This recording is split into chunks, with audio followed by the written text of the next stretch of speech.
अथ नादबिंदु उपनिषद। नादबिंदु उपनिषद का आध्यात्मिक रहस्य, अनाहत नाद ध्वनि का श्रवण करने की विधि, दुख, चिंता एवं पापों को क्षय कर मोक्ष प्राप्त करने की विधि, मन को शांत करने एवं शून्य अवस्था में जाने की आध्यात्मिक विधि के विषय में इस उपनिषद में विशेष रूप से प्रकाश डाला गया है। यह उपनिषद ऋग्वेद से संबद्ध है। इस उपनिषद के प्रारंभ में ओंकार को हंस मानकर उसके विभिन्न अंगों पांगों का वर्णन किया गया है। फिर ओम की 12 मात्राओं तथा उनके साथ प्राणों के विनियोग का फल कहा गया है।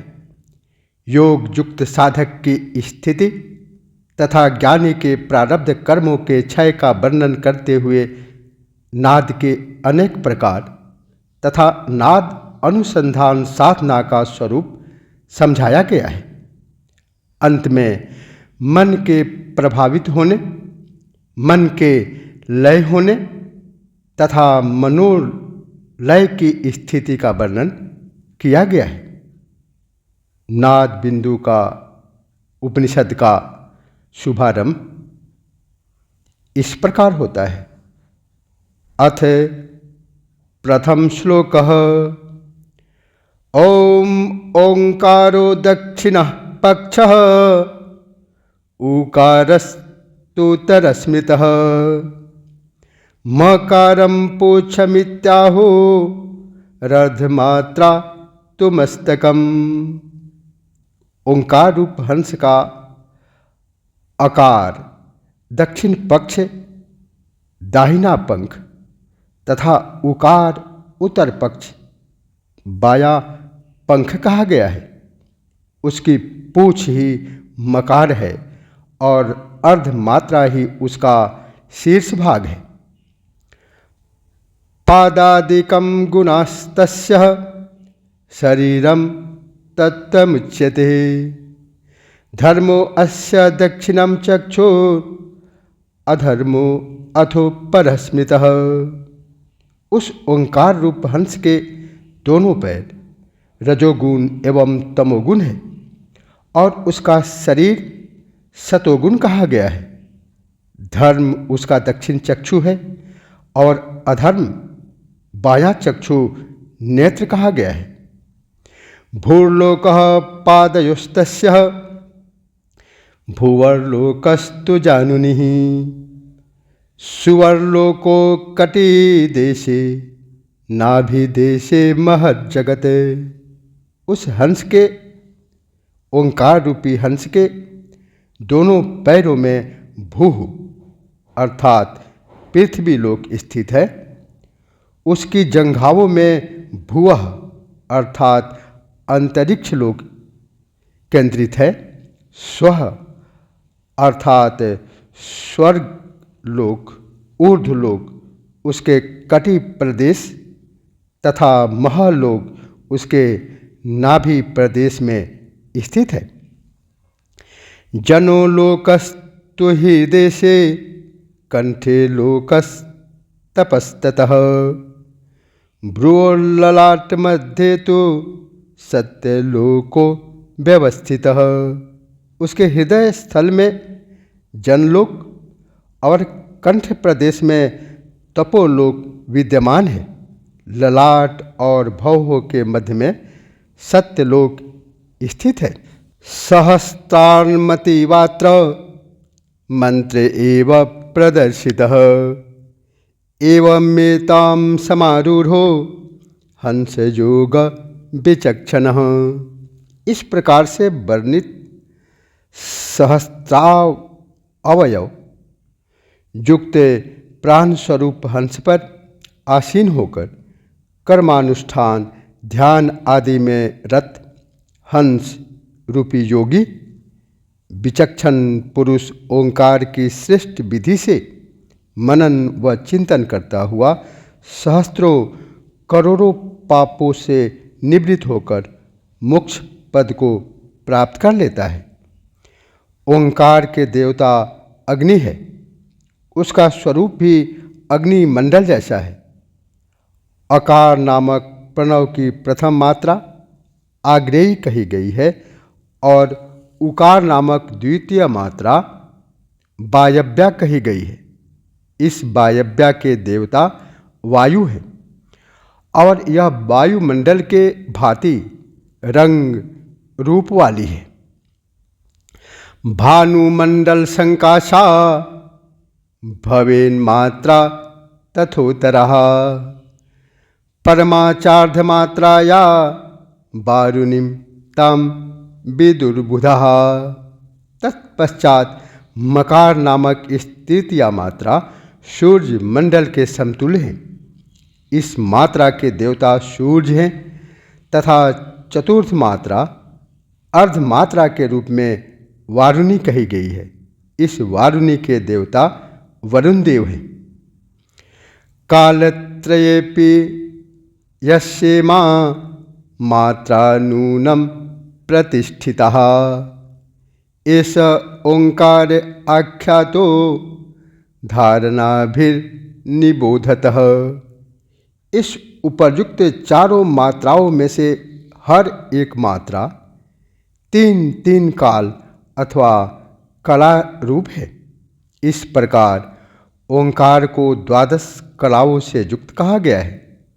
धारणा, ध्यान एवं समाधि के द्वारा इसे जानने का प्रयास करना चाहिए। ओंकार साधना मात्र उच्चारण से पूरी नहीं होती। दिव्य प्राण प्रवाह रूप ओंकार की अनुभूति धारणा, ध्यान आदि द्वारा की जाती है। घोषिणी प्रथमा मात्रा विद्युन्मात्रा तथा परः पतिंगनी तृतीया सात चतुर्थी वायुवेगिनी। इस प्रकार 12 कलाओं की मात्राओं में प्रथम मात्रा घोषिणी कही गई है। द्वितीय मात्रा का नाम विद्युन मात्रा है। तृतीय मात्रा पातंगी और चतुर्थ मात्रा वायु वेगनी के नाम से जानी जाती है। पंचमी नामधेया तो षष्ठी चैन्द्र्यभिधीयते सप्तमी वैष्णवी नाम अष्टमी सांकरीति च। पांचवी मात्रा का नाम नामधेया है और छठवीं मात्रा ऐन्द्री के नाम से जानी जाती है। सातवीं मात्रा का नाम वैष्णवी और आठवीं मात्रा सांकरी के नाम से प्रसिद्ध है। नवमी महती नाम धृतिष्टु दशमी मतः एकादशी भवे नारी ब्राह्मी तु द्वादशी परः। नवमी मात्रा महती तथा 10वीं मात्रा को धृति अर्थात ध्रुवा कहा गया है। 11वीं मात्रा नारो अर्थात मौनी और 12वीं मात्रा ब्राह्मी के नाम से जानी जाती है। प्रथमायां तु मात्रायां यदि प्राणैर्वियुज्यते भरते वर्षराजासौ सार्वभौमः प्रजायते। ओंकार की इस 12 कलाओं की प्रथम मात्रा में यदि साधक अपने प्राणों का परित्याग कर उत्तम गति को प्राप्त करता है तो वह भारतवर्ष में सार्वभौमिक चक्रवर्ती सम्राट के रूप में प्रादुर्भूत होता है। द्वितीयायां समुत्क्रांतो भवेद्यक्षो महात्मवान् विद्याधरस्तृतीयायां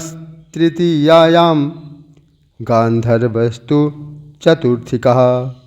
ओंकार की द्वितीय मात्रा में जब साधक के प्राणों का उत्क्रमण होता है तब वह महान महिमाशाली यक्ष के रूप में उत्पन्न होता है। ओंकार की तृतीय मात्रा में प्राण त्याग करने पर वह विद्याधर के रूप में और चतुर्थ मात्रा में प्राण के परित्याग करने पर गंधर्व के रूप में जन्म लेता है। अपने प्राणों के स्पंदन का ओंकार रूप महाप्राण की जिस कोटि के साथ तादात्म्य होता है, उसी के अनुरूप देहांतर की प्राप्ति होती है। पंचम्या मथे मात्रायाम यदि प्राणैर्वियुज्यते उषितः सह देवत्वं सोमलोके महीयते।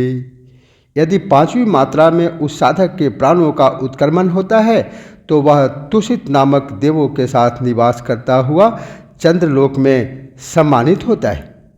छठवीं मात्रा में शरीर से प्राणों का उत्क्रमण होने पर साधक देवराज इंद्र के सायुज्य पद को प्राप्त करता है। सातवीं मात्रा में भगवान विष्णु के पद वैकुंठ धाम को प्राप्त करता है और आठवीं मात्रा में पशुपति भगवान शिव के रुद्रलोक में जाकर उनकी समीपता का लाभ प्राप्त करता है। नवीं मात्रा में महलोक को, 10वीं मात्रा में जनलोक अर्थात ध्रुवलोक को प्राप्त होता है, 11वीं मात्रा में तपोलोक को और 12वीं मात्रा में साधक शाश्वत ब्रह्मलोक को प्राप्त हो जाता है। ततः प्रतरम शोधम व्यापकम निर्मलम शिवम सदोदितं परम ब्रह्म ज्योतिषा मुदयुजतः। इससे भीतर प्रतर परे श्रेष्ठ व्यापक शुद्ध निर्मल कल्याणकारी सदैव उद्यमान वह पर ब्रह्म तत्व है। उसी से सभी तरह की ज्योतियाँ, अग्नि, सूर्य एवं चंद्र आदि प्रादुर्भूत हुई है। अतीन्द्रियम गुणातीतम मनोलीयम यदा भवेते अनुपमम शिवम शांतम योगयुक्तम सदा विषय। जब श्रेष्ठ साधक का मन समस्त इंद्रियों एवं सत्य, रज और तम आदि तीनों गुणों से परे होकर परम तत्व में विलीन हो जाता है, तब वह उपमा रहित कल्याणकारी शांत स्वरूप हो जाता है। ऐसी उच्च स्थिति में पहुँचे हुए साधकों को योग युक्त कहा जाना चाहिए। जैसा कि गीता में कहा गया है, युक्ताहार विहारस्य युक्त चेतस्य कर्मसु। उस योग युक्त और तन्मय हुए साधक को अविद्या आदि दोषों से युक्त और योग पद्धति से स्वस्थ आत्मा में स्थित होकर सभी प्रकार के आसक्ति आदि दोषों से रहित हो जाना चाहिए।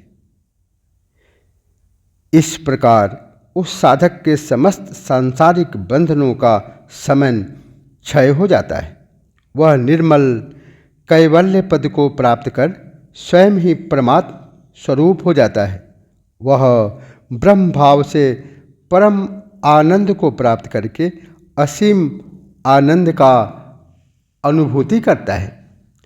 आत्मानं सततं ज्ञात्वा कालं नय महामते प्रारब्धम अखिलम भुंज नोदेकम कर्तुमर्हसि।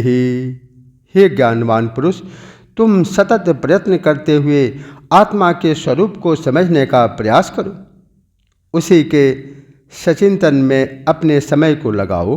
प्रारब्ध कर्मानुसार जो भी कष्ट कठिनाइयाँ सामने आए उनको भोगते हुए तुम्हें उद्विग्न, खीन, दुखी नहीं होना चाहिए। आत्मज्ञान के प्रादुर्भूत होने पर भी प्रारब्ध संस्कार स्वयं त्याग नहीं करता, किंतु जैसे ही तत्व ज्ञान का प्राकट्य होता है वैसे ही प्रारब्ध कर्म का क्षय हो जाता है। जैसा कि स्वप्न लोक के देहादिक असत्य होने के कारण जागृत होने पर विलुप्त हो जाते हैं। विगत जन्मों में जो किए हुए कर्म है, जो पाप है, पुण्य है, उन्हीं कर्मों को प्रारब्ध कर्म की संज्ञा प्रदान की गई है। ज्ञानी के लिए तो जन्म जन्मांतर भी नहीं है। इसलिए प्रारब्ध कर्म ज्ञानी के लिए कभी भी बाधक नहीं होता। जैसे स्वप्नकालीन देह नहीं होती, केवल अध्यास मात्र रस्सी में सांप की तरह ही होती है, वैसे ही यह जागृत अवस्था का शरीर भी अध्यास मात्र ही है। अध्यस्त यथार्थ की उत्पत्ति कैसे हो सकती है और उत्पत्ति के अभाव में उस वस्तु की स्थिति कैसे होगी? जिस प्रकार रज्जु अर्थात रस्सी में सर्प का भान होने पर रज्जु में सर्प नहीं उत्पन्न होता और न ही उस स्थान में सर्प की स्थिति ही होती है। इसीलिए इस प्रपंच का मुख्य उपादान कारण आत्मा ही है। जैसे कि मिट्टी के द्वारा निर्मित पात्रों का उपादान कारण मिट्टी ही होती है। अज्ञानम चेति वेदांतैः तस्मिन् नष्टे क्व विश्वतः। वेदांतानुसार ये सभी सांसारिक प्रपंच ज्ञानांधकार के कारण आत्मा में ही प्रतिभासित होते हैं। अज्ञान रूपी अंधकार के विनष्ट होने पर संसार की स्थिति नहीं रह जाती।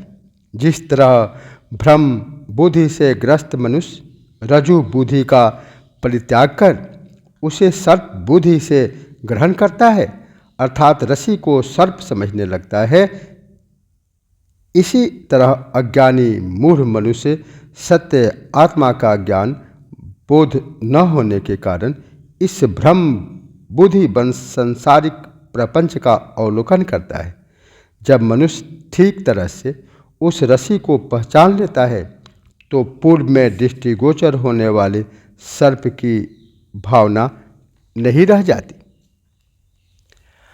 अधिष्ठाने तथा ज्ञाते प्रपंचे शून्यतां गतिः देहस्यापि प्रपंचत्वा प्रारब्धावस्थितिः कुतः। जिस तरह अधिष्ठान आधार स्वरूप आत्म तत्व का ज्ञान हो जाने पर प्रपंच संसार शून्य को प्राप्त हो जाता है, ऐसी स्थिति में देह शरीर की प्रपंच रूप यथार्थ होने के कारण प्रारब्ध की स्थिति किस प्रकार रह सकती है?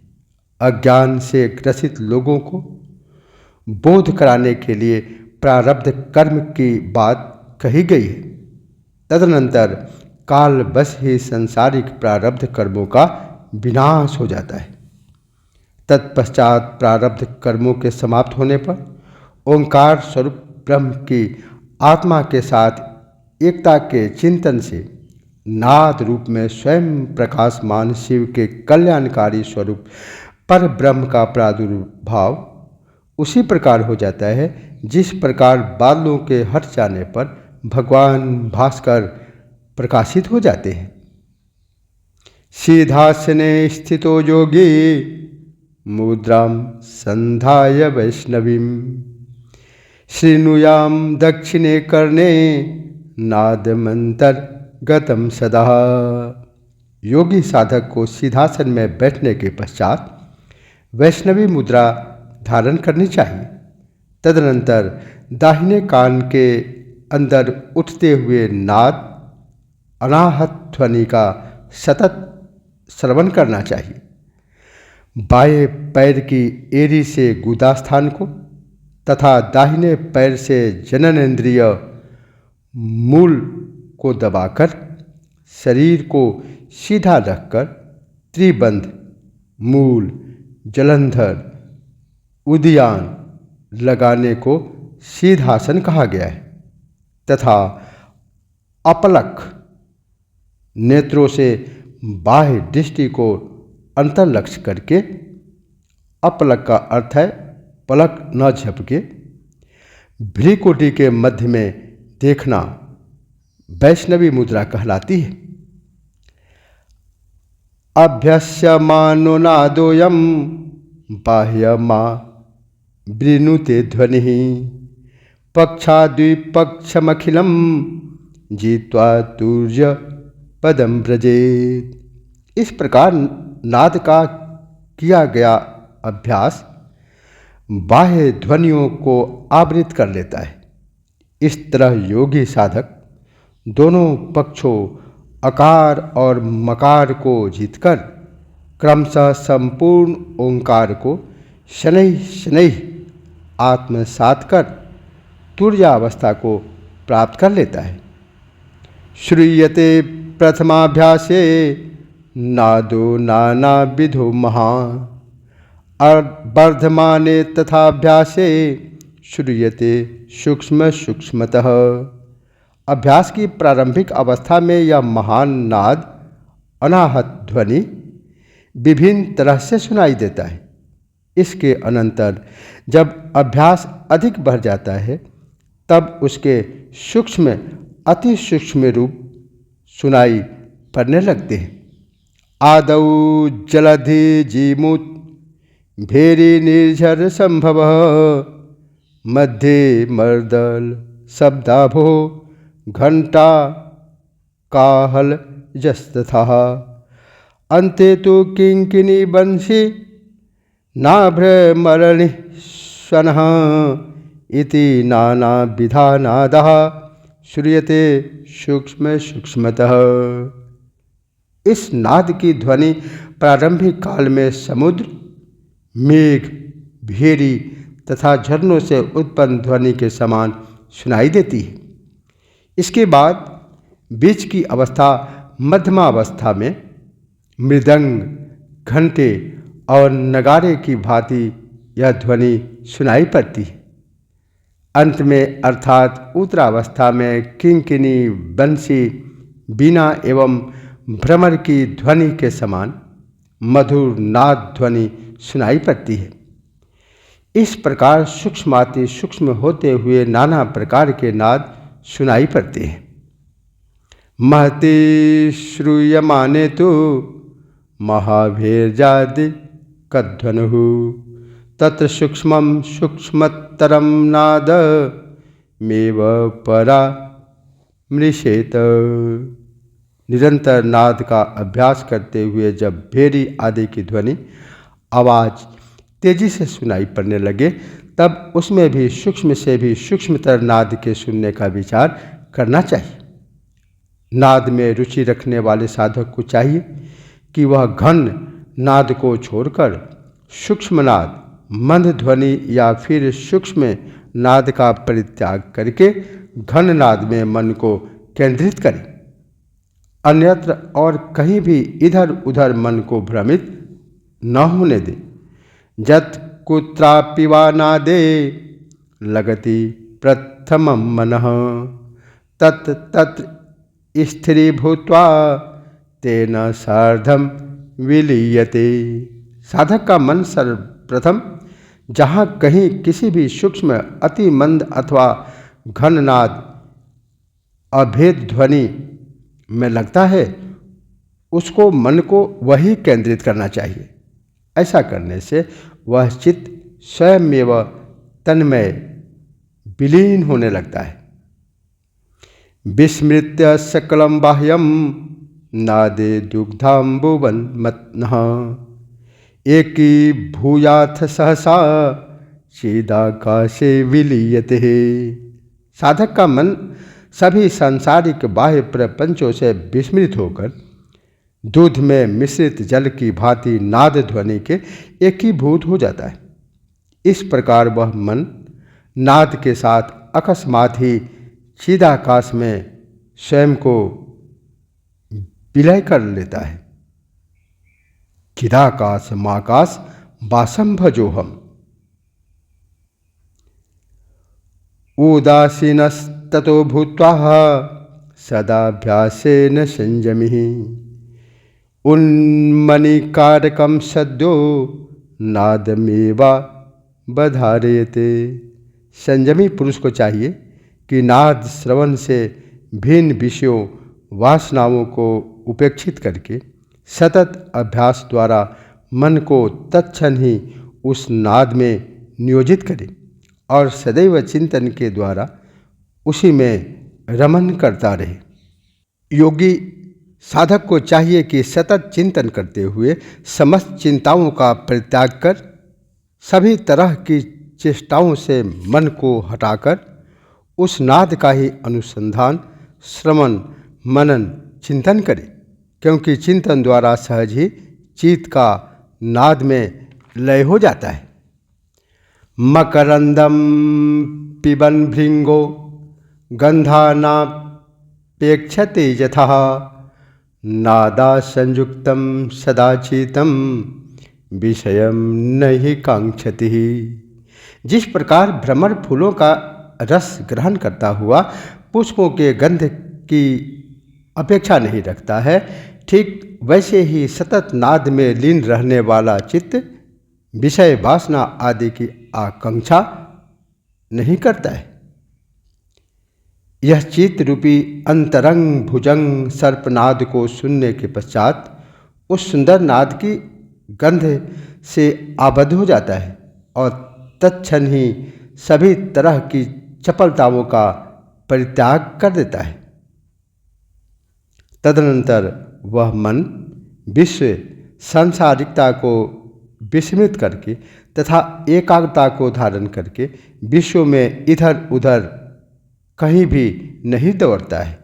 विषय वासना रूपी उद्यान में विचरण करने वाले मन रूपी उन्मत्त गजेंद्र को बस में करने में यह नाद रूपी अति तीक्ष्ण अंकुश ही समर्थ होता है। यह नाद मन रूपी हिरण को बांधने में जाल का कार्य करता है और मन रूपी तरंग को रोकने में तट का काम करता है। ब्रह्म रूप प्रणव में संयुक्त हुआ यह नाद स्वयं ही प्रकाश स्वरूप होता है। मन वहाँ ही उस प्रकाश तत्व में विलय को प्राप्त हो जाता है। वही परम श्रेष्ठ भगवान विष्णु का परम पद है। मन में आकाश तत्व का संकल्प तभी तक रहता है जब तक कि शब्दों का उच्चारण और श्रवण होता है। मन की शून्यावस्था के विधि को बताते हुए कहते हैं, निःशब्दम तत्परम ब्रह्म परमात्मा समीयते नादो यावन्मनस्ताव नादान्ते पिमनुन्मनिः। निःशब्द शब्द रहित होने पर तो वह मन पर ब्रह्म के परमात्म तत्व का अनुभव करने लगता है। नाद ध्वनि के रहने तक ही मन का अस्तित्व बना रहता है। नाद के समापन होने पर मन भी अमन शून्यवत हो जाता है। यह मन की शून्य अवस्था की स्थिति के विषय में प्रकाश डाला गया है। सशब्द अर्थात शब्द युक्त नाद ध्वनि के अक्षर स्वरूप ब्रह्म में क्षीण लय हो जाने पर वह निःशब्द परम पद कहलाता है। जब सतत नाद का अनुसंधान करने पर समस्त विषय वासनाएं पूर्ण रूपेण नष्ट हो जाती है, तदुपरांत मन एवं प्राण दोनों संशय रहित हो उस निराकार पर ब्रह्म में लय हो जाते हैं। करोड़ों करोड़ों नाद एवं बिंदु उस पर ब्रह्म प्रणव नाद में विलीन हो जाते हैं। वह योगी जागृत, स्वप्न तथा सुषुप्त आदि सभी अवस्थाओं से मुक्त होकर सभी तरह की चिंताओं से रहित हो जाता है। ऐसी स्थिति में वह योगी मरे हुए व्यक्ति की भांति मृतवत रहता है। निश्चय ही वह योगी मृतावस्था प्राप्त कर लेता है और वह योगी शंख, दुंदुभि आदि लौकिक नाद का श्रवण कभी भी नहीं करता। काष्ठवज्जायते देह उन्मन्नाया वस्थाया ध्रुवम न जानाति शीतोष्णः न दुखम न सुखम ततः। जिस अवस्था में मन अमन हो जाता है, उस अवस्था के प्राप्त होने पर शरीर लकड़ी की भांति चेष्टा रहित हो जाता है। वह मन न शीत जानता है न गर्मी जानता है और न ही वह सुख दुख का अनुभव करता है। न मानम नावमानम च संत्यक्त्वा तु समाधिनः अवस्थात्रयमन्वेति न चेतम योगिन सदः। वह योगी मान अपमान से परे हो जाता है। समाधि द्वारा वह इन सभी का पूर्णतया परित्याग कर देता है। योगी का चित्त तीनों अवस्थाओं जागृत अवस्था, स्वप्न अवस्था, सुषुप्ति अवस्था आदि का कभी भी अनुगमन नहीं करता है, अर्थात उससे परे हो जाता है। वह योगी जागृत और निद्रा स्वप्न की अवस्था से मुक्त होकर अपने वास्तविक स्वरूप में स्थिर हो जाता है। दृश्य वस्तु के अभाव में भी जिसकी दृष्टि स्थिर हो जाती है, बिना प्रयास के ही जिसका प्राण अपने स्थान पर सुस्थिर हो जाता है तथा बिना किसी आश्रय अथवा अवलंबन के ही जिसका चित्त स्थिरता को प्राप्त हो जाता है, ऐसा वह योगी ब्रह्ममय प्रणव नाद के अंतर्वर्ती तुरीयावस्था परमानंद में सदैव स्थित हो जाता है। यही उपनिषद रहस्यात्मक ज्ञान है। सच्चिदानंद रूपाय विश्वोत्पत्त्यादि हेतवे तापत्रय विनाशाय श्री कृष्णाय वयं नुमः।